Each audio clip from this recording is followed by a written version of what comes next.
So thank you so much for joining me.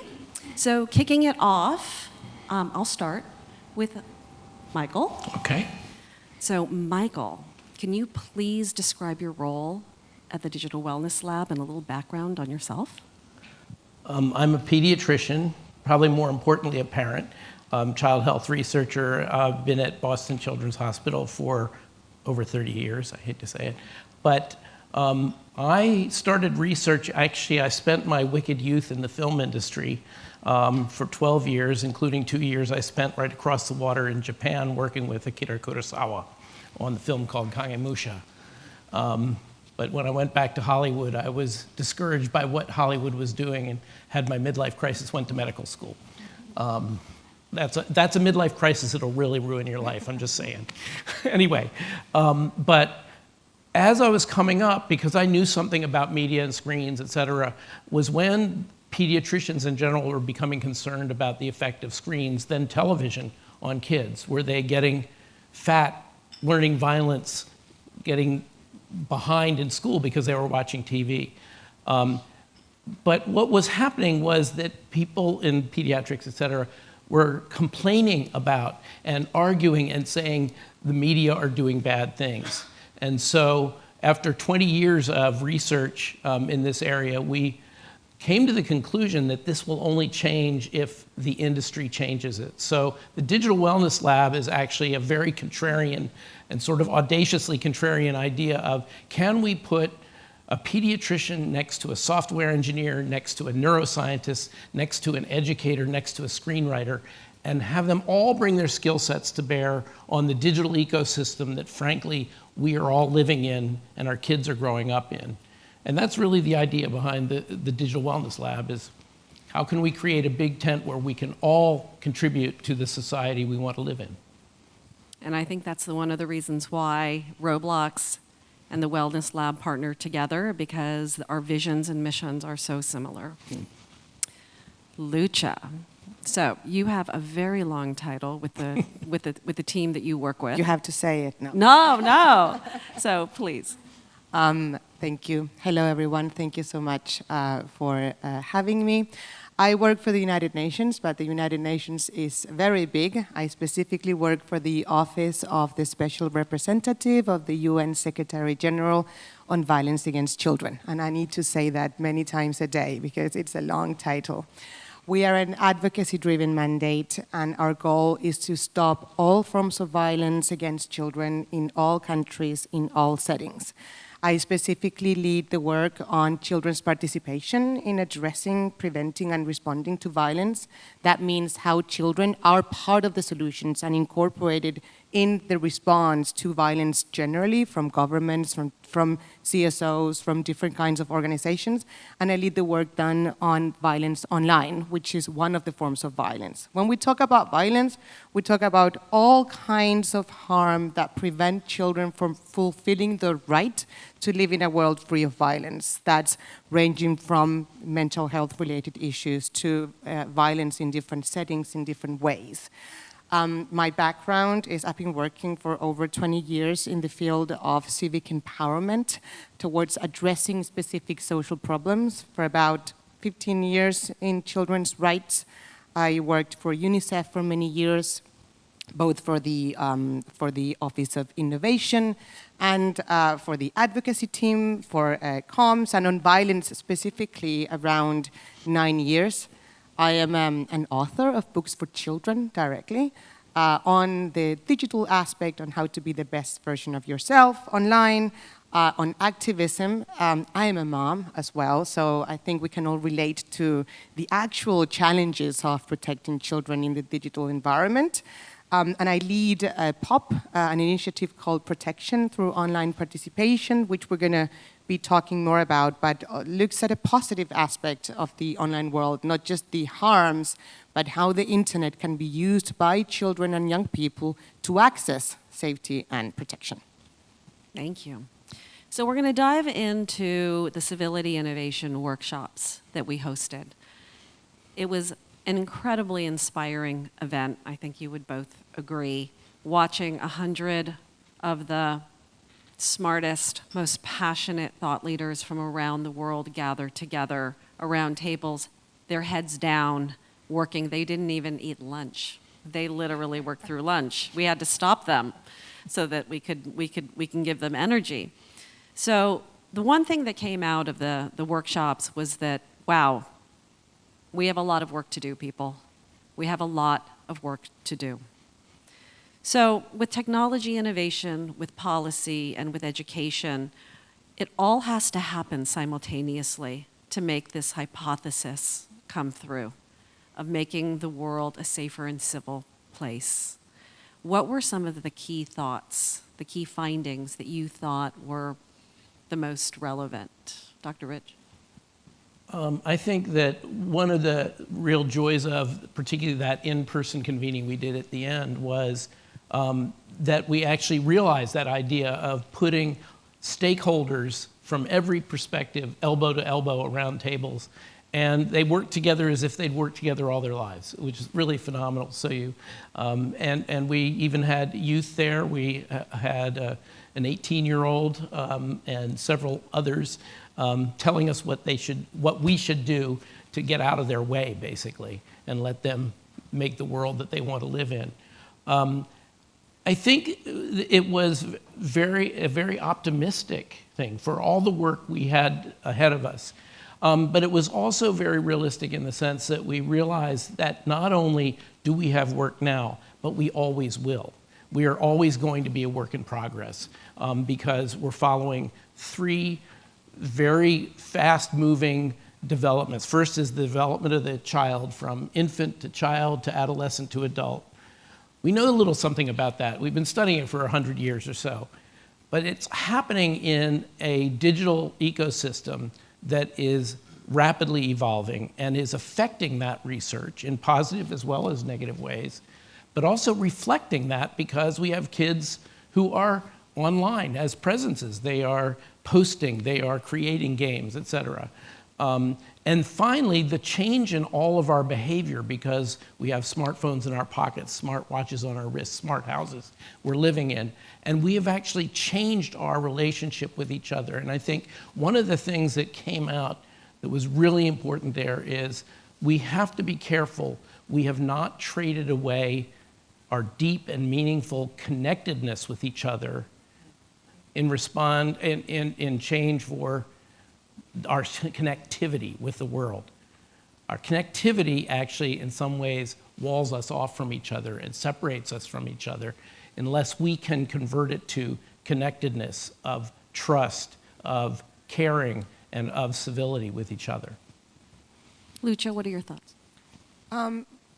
Firstly, I want to highlight the fact that this is an initiative that is taken forward by a gaming platform. And why I'm saying that, because we recently ran this global poll on children in collaboration with We Protect Global Alliance, which addresses child sexual exploitation online. And it was a poll asking children about their perceptions of online risks. We have data about their experiences, but we want to know what they think. And we asked them where they feel least safe when they're online and when they feel most safe when they're online. When I say children, it's anybody under the age of 18, by the way, so it's also partly young people, right? And the large majority said that they feel safest in gaming platforms and least safe in social media and messaging apps. So it's very important that the places where children feel safest are also the ones taking forward actions to make them be safe. Now, regarding specifically the white paper that was the outcome of these workshops, I think I want to highlight three things. One is that it explicitly talks to children's rights and to human rights, and it's based on rights. What does that mean? When we talk about children's rights, we refer to the Convention of the Rights of the Child that outlines the rights of children. And there are three rights that I think are reflected in this white paper, and that is children's right to express themselves, to access information, secondly, but also to be protected from violence. And the white paper looks to strike this balance between these different rights. That is something that I'd like to highlight. Also, the fact that we are positioning this concept of civility, right? And it's kindness, it's beyond kindness. We always talked about kindness and being kind online, which, yes, it's great, let's be kind online, but when we talk about children, kindness can somehow be risky when we are referring to talking to strangers online. If we tell children, be kind online to people that you are meeting for the first time, that could potentially open up risks for children. So if we are moving to this concept of civility, we are positioning respect, we're positioning a positive engagement that is safe. And finally, I think the concept of media literacy that is addressed in the white paper is tremendously important today, because when we think of media literacy, generally we tend to think of how to use a device, how to navigate the online world. But the concept of media literacy is evolving together with technologies. Today, media literacy needs to be more holistic, right? It needs to be able to teach users how to identify content that is generated by AI as opposed to content generated by humans. We need to empower children to identify when the information is trustworthy. So it's beyond today just using technology or using the internet. Is understanding the rules of engagement so they can be the best versions of themselves, so they can fulfill, and they can also be safe. So I think these concepts are highlighted in the white paper, and it explicitly calls for children and young people to be part of the solutions when it comes to addressing safety, civility, and that is also something worth highlighting. Yeah, I think that's what came out so strongly as a central theme through all of the workshops. Youth-led, youth-led. I think that we all sit here in this room, we forget about what we're building. We're building for children's futures. We're building for the next generation.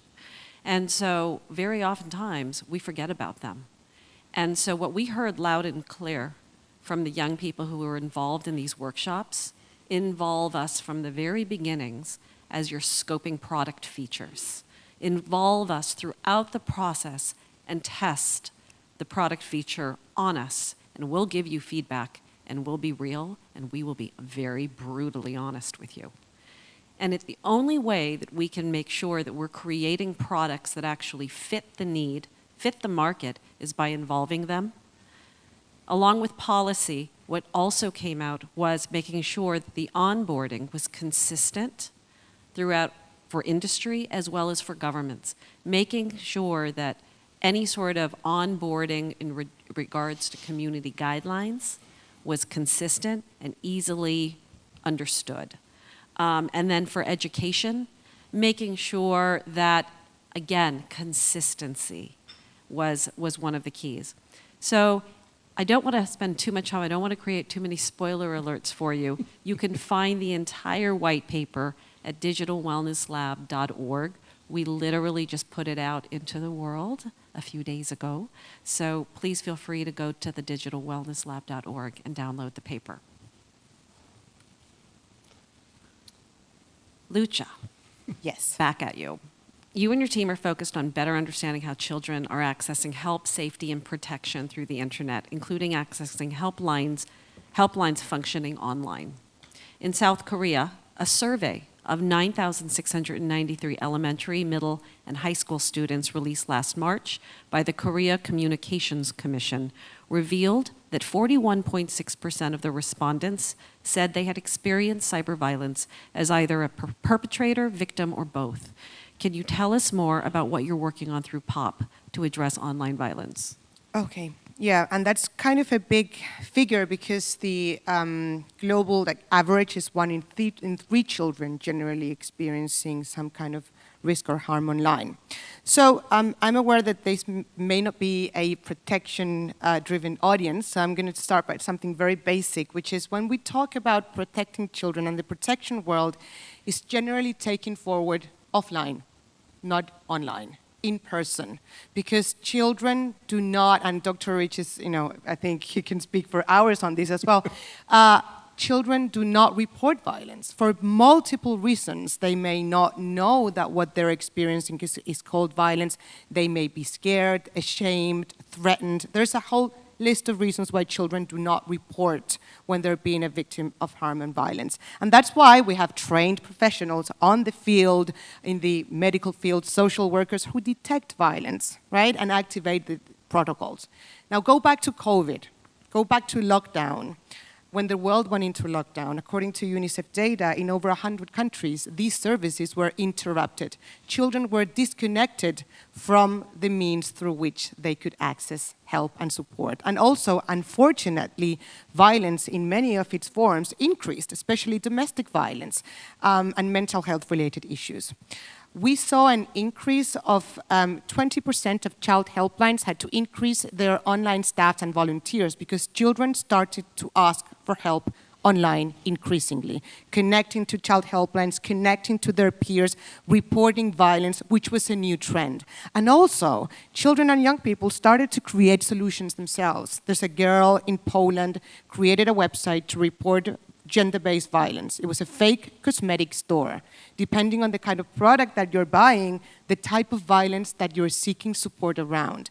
And you could talk to a sales assistant who is a protection officer who would guide you through your process. So we're seeing this trend. Even though the protection world is taking forward offline, we're seeing that children are asking for help through online means. And we generally, when we think the internet, protection, we immediately go to online safety. But this is not about online safety. This is about understanding how children are being able to access safety through online means. If we are pushing towards meaningful connectivity and trying to connect the other 2/3 of the population who's not online, we need to make sure that with that connectivity, children also have access to being safe. So that's why we created POP, Protection Through Online Participation, which is a community of partners of which Roblox is a partner of, multiple UN agencies, other tech companies, civil society organizations, child helplines, academia, coming together with the goal of researching and understanding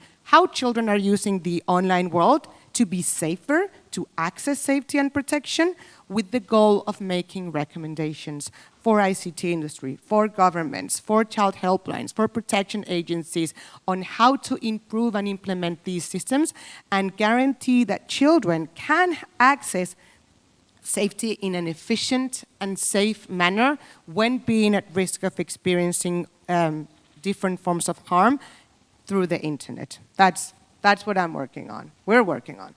What we're working on, yeah. When Lucha shared their story with me about the young girl in Poland that was so creative about developing this online store, it didn't come as a surprise to me. I see it every single day at Roblox. The creators, their power, their creativity, that is the future. Let them create worlds that are safe, that they feel safe and empowered in. So with that, I'm going to turn to you, Michael. So I always found that the Digital Wellness Lab to be so inspiring. What was it, 4 years, 5 years ago you came to me? And it all blurs together. It all blurs together. And you shared your moonshot idea with me. And I said, absolutely, we're in. How do we support it? Can you share a little bit more about focus on health and development with the lab focuses in on and what you're seeing with young people these days? Sure. I think one of the things sort of historically, as I said, from the days of television, is that pediatricians were sort of throwing rocks at the entertainment and the tech industry by sort of saying, you're harming our kids. And in fact, one of the things that I've actually put forward to folks like Tami and Lucha is maybe we should stop talking just about internet safety, but let's talk about internet mastery for these kids. No kid wants to feel like they are helpless and someone's keeping them safe. They also don't want to think of this space that they spend so much of their lives in is an unsafe place. We approach it actually as an environmental health influence. It's really like the air they breathe and the water they drink.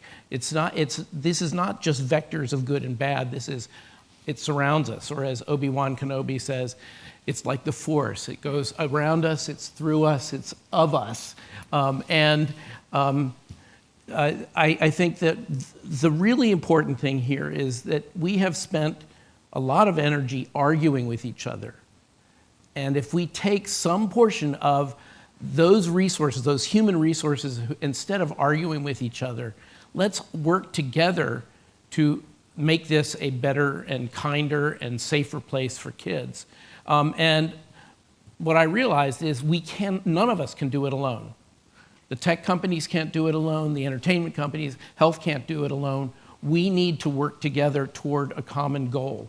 And so that's really what the idea of this is. Can we bring some hard data that really understands what's going on, coming from an independent place in terms of the commercial field? You know, we don't have a dog in the commercial fight, but we also see that we need to work with each other because it's folks like Roblox and Apple and, you know, Microsoft and everyone out there who can make the changes.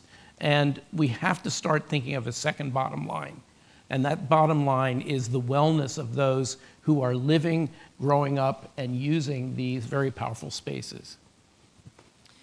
Which leads me to my next question. Perfect segue. So in South Korea, according to Hankuk University of Education, 54.3%, now don't gasp, you ready? 54.3% of 3 to 5-year-olds were introduced to digital devices when they were 24 months old or younger. Children and young people face many challenges interacting with the digital world. Digital literacy education is critical. How do we teach them and give them the tools they need to keep themselves safe and make the digital world a positive, healthy place for them? Lucha, I'll start with you. It is a very shocking figure because that's a very young age. So I want to talk first about the concept of digital natives. I think that's one of under the false understanding of what digital native means, we often leave children alone online, right? If you give a device to a very young child, they are going to feel comfortable using it, and they'll probably use it better than you, right? And we very often confuse usability with understanding the engagements that happen through that device, right? So it's very common that we leave children unattended using the devices by themselves because they can use them, and that's when risks occur, right? I think, of course, Michael may talk more about the medical and mental health aspect about giving a device to a very young child, but it's important to remember that just because children are digital natives, it doesn't mean that they know how to protect themselves, and it's not their responsibility to protect themselves online. Now, when we talk about the risks online, we classify them in 4 different groups because there are so many, right? And we talk about them, we say the 4 C's, and that's a very easy way of remembering. The first C is content. So risks that happen because of the content that children are exposed to online that may be harmful for them, that it's not age appropriate, etc. The second C, we're going to say it's conduct, how children behave online, their own behavior, what they like, what they share, and those are the risks that happen because of their conduct. Then we have the risks related to contact, who they engage with, right? Who they interact with, and the risks that occur as a result of their engagements, such as child sexual exploitation online, grooming, and finally, the 4th C is contract. The risks related to the contractual relationships between the user and the service providers, the terms and conditions that you accept, how your data is used, how the algorithm functions in social media, and we're even talking about how children's freedom of thought is being affected by the way the algorithm sends information to them. So these 4 C's. We need to empower children and communities with this information. It's critical that if somebody is going to be engaging online, they are aware of the risks that they are going to encounter. And not just children, parents, educators, all adults that are going to be protecting children, which is their role. And finally, children need to be part of the solutions. Children are being part of the solutions. Part of the work that we do at the mandate that I work for is convince the world to include children when implementing solutions to address problems related to children. Children have the right to influence all matters affecting them. And they are taking solutions forward in an amazing way. Just like the website created by this girl in Poland, in Kenya, a group of girls developed an app to report harmful practices and female genital mutilation. And they get to report it from their communities and stop it and protect their peers. A boy in the US developed an app to detect domestic abuse based on how loud the screams in the next rooms are, and the phone picks it up. And those are solutions that are being ideated and created by children. If we need to keep children safe online, if we want to promote civility and we want to make sure that they have safe experiences, they also need to be included in ideating and implementing those solutions. I couldn't agree more. So the Civility Initiative at Roblox is something that we are at Roblox very passionate about because it focuses on media literacy education. This is something that's going to be very, very critical, and I don't think many countries in the world have woken up yet to realize that this is a core, fundamental piece of education that needs to be naturally included in the education process of young people throughout the world. Korea actually is very much leaning forward into this. I'm working with different NGOs and organizations that are helping to develop media literacy education. So very, very impressed with how fast and how advanced South Korea is on this matter. So turning to a medical perspective, what are your thoughts on this? Well, at the risk of sounding like the opposite side of what you were talking about is we do look at risks, but what we also found over years is that approaching a growing child, as somebody to avoid risks does not work well. What works well is strengths-based approach. Look at them for what they can do, how well they can do it, and in the process, they are able to master their fears or the things that they should fear. I firmly believe that no good decision is made out of fear. I think it's got to be through reasoning and thought. And I think that one of the things that is truly important about what we're doing is, first of all, the kids are saying to us, don't make it about us without us. Right? This is about us and for us, and we need to learn to listen to them well. And one of the things that really shocked me about these data that you found, the 54.3% of 3 to 5-year-olds, I think it reflects that we have a very flippant and irresponsible relationship with smartphones and iPads. We treat them as toys. The reason they're handed to 3 to 5-year-olds is not because it's something that they can use, it's to calm them down. It's the electronic pacifier. The kid is getting in your way when you're trying to make dinner, so we give them the phone. But I think we should start treating these devices as power tools, because they are power tools. A smartphone is over 1 million times more powerful than the computer that landed Apollo 11 on the moon. Over 1 million times more powerful. We are putting them in the hands of 3 to 5-year-olds. If we were to change this to another powerful tool that gives us freedom and possibilities, the automobile, would we toss the car keys to our 3 to 5-year-old and say, have at it?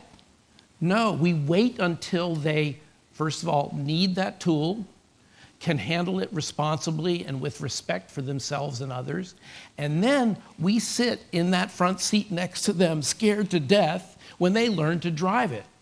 We should treat these devices and the content and context in which we use them with the same level of respect as we treat automobiles or power saws or any other powerful tool. And I think that we really need to change our minds about what these are. These are not toys. They're not treats to be given to your child when they do well in school or taken away when they beat up their sibling. But they are a tool that they need to learn to use, and they are very good at it.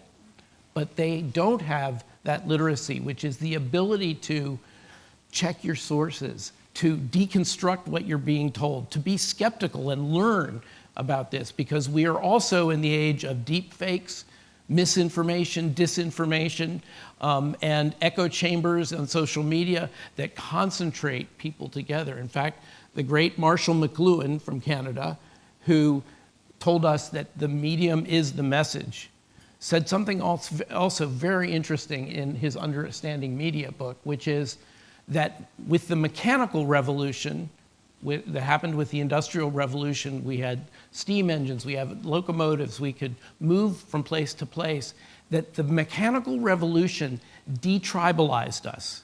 But he said that the electrical or electronic revolution was going to retribalize us, because we would use it to find the people we agree with and work together with them in that echo chamber, as we have all experienced quite painfully, quite recently. So I think that we need to really, as a society, but also as individuals in our own homes, rethink our relationship to these devices. And when our child comes to us and says, I want a smartphone, you ask them, why? Because everybody else has one. That's not using it as a power tool.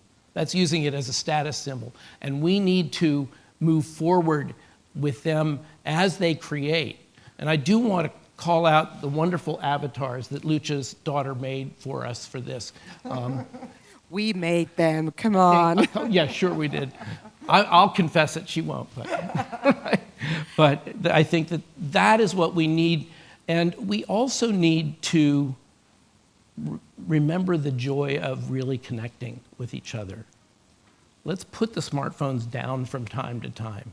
Let's remember that this time with the children is very fleeting. They're not going to be this old forever. And we need to be there for them. And I really worry that while we have this near infinite connectivity, we are losing our connectedness with each other. So last night we were at dinner, and we talked a little bit about screen time addiction and if it was really real.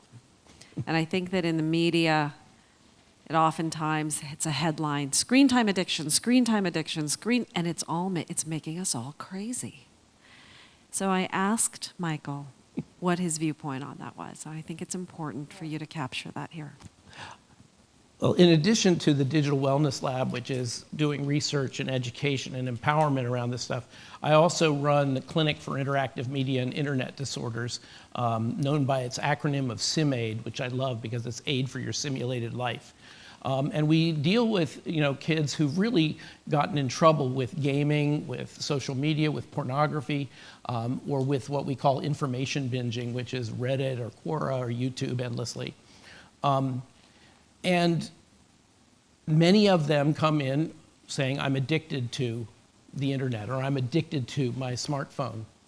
But here's the interesting thing we've found. In the hundreds of kids we've seen over the last 6 years, we have yet to find a young person that did not have some underlying psychological issue that was driving these behaviors. Attention deficit hyperactivity disorder. It's huge in the kids who get in trouble with gaming, because if you think about it, distractibility and hypervigilance are really useful in a first-person shooter or a flight simulator. But we've also seen kids who've gotten in trouble with social media, often because of anxiety and depression. They're reaching out, wanting to connect with people, and they end up despairing from comparing, seeing that everybody else appears to be happier, richer, better looking, and has hotter boyfriends. And so, we're looking at them seeking to connect with people and feeling like, oh my God, everybody else is doing well. I'm not, because I'm posting only the best of me. They're posting only the best of them. But we know inside what is really hurtful and what our weaknesses, our limitations, our fears are. We have to learn to be authentic online, and particularly in social media. And I admit I'm a pediatrician, so I'm an optimist by nature. I believe that if we can learn to use the internet and social media to be authentic, to be true to each other, that it can be an instrument of peace. That young people in two countries who are in connection with each other and sharing their true experience, their true feelings, and they are told by their respective leaders, that's the enemy, go shoot them. These kids are going to say, no, I know that kid better than I know you. Why should I go after this kid? So I think it's really important. But ultimately what we have found with these kids is that addiction is not a good model for this. If you think about addiction to alcohol or cocaine or nicotine, that what that is a substance that is not necessary for life but is really pleasurable, and we keep doing it and doing more of it despite negative consequences. The goal for us as clinicians is to abstain, get that person not on alcohol or cocaine or opioids. Now you take it to the interactive media environment of the internet, and I would argue that we can't abstain from that. These are critical tools for connecting, for learning, for communicating, for being heard. And so we're dealing not with a substance that is unnecessary, but a necessary substance. And the goal here is self-regulation. We see it more akin to binge eating disorder. You don't stop eating food, but you stop eating it to take care of our psychological needs, and you balance it. So I think the word addiction is really problematic. It's a great lightning rod that gets people's attention, but it's so stigmatizing that it doesn't encourage young people or their families to come early enough to say, we need to learn how to regulate, self-regulate that situation. And I think that media literacy is going to be very, very key to developing the self-awareness so that yes, it will prohibit things like addiction and those ideas. Put addiction in quotes for me. Put addiction in quotes, exactly. So we're going to turn this conversation to AI.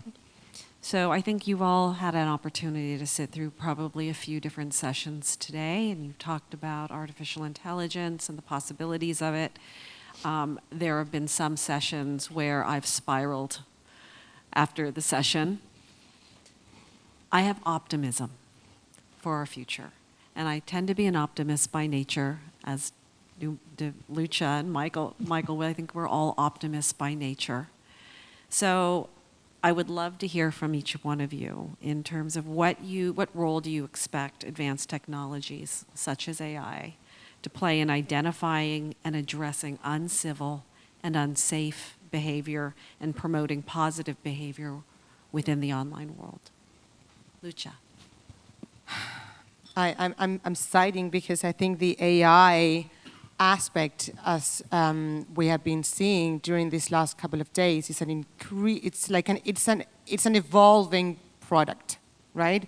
That we don't know enough about, at least I don't, but that it's out there and it's interacting with users, including children. I think there's two aspects, at least from my perspective, of course, that I look at the world through the protection lens and through violence against children.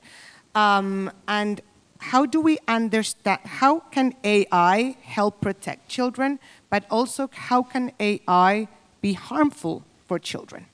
And to both questions, models need to be trained. AI systems need to be trained to understand and know and anticipate when they are interacting with a person under 18 years of age. I'm gonna portray a horrible situation, right, where AI can potentially be harmful to children without us knowing that it is. Forgive me for my untechnical language. I'm aware that many people here may be very technical. I'm not, so forgive me in advance. But we know that AI learns from their experiences, right? So as the more that AI interacts with human beings, the more that it learns about machine learning, the more that it learns from those interactions, right? So if AI is interacting with children, it's learning about children. Now let's imagine a sexual predator interacting with the AI and asking AI, teach me everything that you've learned about children, and how do children's brains work, and how can a child be my friend? What do I need to tell them? And the AI is going to teach that sexual predator everything they need to know about a child and being able to approach a child and take advantage of them sexually, right? That's a potential horrible scenario where the AI has not been trained in being able to anticipate harm and being able to anticipate harm that could be affected on children. Now let's look at a potential positive aspect of AI, right? Today, children who are seeking out for help may look for their local helpline in their country, right? And they may look for an app where they can chat to a counselor. It's very safe to assume that in the future, not very far away, in a couple of years or a few months' time, if a child wants to ask for help, they're going to ask ChatGPT, right? And they're going to say, I am being, my mom is beating me, or I'm being a victim of bullying in school. What do I do? Who do I turn to? And the AI needs to know what response to provide, right? So we are looking, I don't know if you saw this, so the AI dilemma by Tristan Harris, the Center for Humane Technology, the ones that did the social dilemma. They did the second part of the AI dilemma, which is you lose your faith in humanity with technologies. And basically, they say, with new technologies, new challenges arise, and sometimes we put the technologies out there without anticipating the actual needs behind the technology to protect human beings. So I think on the first aspect, we need to make sure that models are properly trained in addressing different interactions with people under 18, with children, because they'll require different protection needs, different legal aspects involved. So I think there needs to be more effort in training models. But there is also the tremendous potential that they have in being able to support children and help children and be bridge builders with protection systems. We are increasingly seeing how people, and not just children, people are turning to AI systems for companionship, for mental health support, right? And that might increase. How do we make sure that the support is being provided, but also in a safe manner to children? I think those are there's harm, there are risks, and I think that much needs to be done, and this is a moving target, and we cannot wait until the harm is done. Legislation needs to be in place, and also the training, the technical aspects need to anticipate when their systems are interacting with children. But I'm optimistic. But I'm optimistic. Despite all that. Despite all of that, I'm optimistic. Michael, do you have thoughts on the matter? Yeah. I'm actually been impressed during this meeting at how lost we are with AI, how we really haven't gotten it figured out yet. But one of the things that's really interesting that kids get almost immediately is that even AI is a feature of humanity. In other words, who input that data, who prioritized those data going in, tells a lot. And it is a very powerful tool for good, but also can be a very powerful tool for propaganda, for misinformation and disinformation. And so we have to realize that, as in the Wizard of Oz, there is a man behind that curtain. There is somebody back behind there, and we need to know something more about them. And I think that AI can be a very useful research tool to aggregate information, but we also have to be, I don't want to say skeptical, but we need to be critical of that information and to try to teach these kids how to use those data, use that information in ways not that get them a good solid B in school. Educators are freaking out because they're worried that kids are going to write all their papers or have ChatGPT write all their papers, which they can do. But we are facing a situation where kids may be able to get through early school, high school, university, by using ChatGPT to do all their thinking and working for them. And then they'll come out in the big world and they won't know how to do a thing. And so I think that if we can learn to use this right, actually students will, instead of what they do now is scramble to get the best grade they can by whatever tools they have, they're going to demand that the educators give them the tools and challenge them and make them work. I think that's a really important change of the tide, like the tide coming in, that's going to happen in education. But I think also we need to take a moment and realize that no matter how much information AI can aggregate, can do probabilistic thinking of what words are likely to go next to each other, we need to put our devices down, not just physically, but emotionally and cognitively as well, and remember that we need the space to think the new. If we are just using AI, it's just going to be a regurgitation of what's already been thought. What we really want to do is be able to learn to reflect deeply on what we know, to use AI to populate our mind with the blocks that we can put together in new ways.